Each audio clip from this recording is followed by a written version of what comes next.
In today's video, I'm going to teach you how to use dark mode.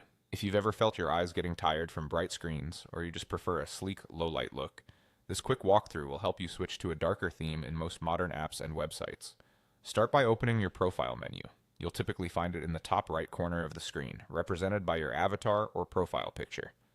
If you don't use a custom photo, it might show your initials or a generic user icon. Clicking this menu is your gateway to app-level settings without digging through every page.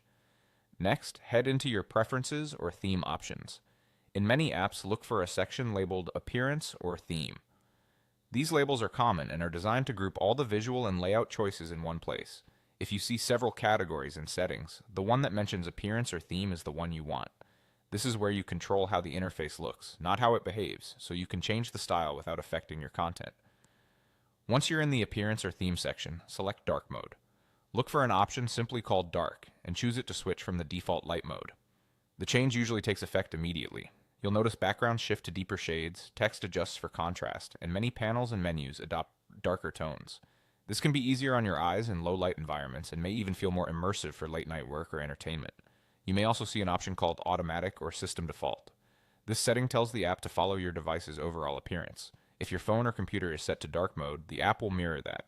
If your device automatically switches between light and dark based on the time of day or a system rule, the app will follow along seamlessly.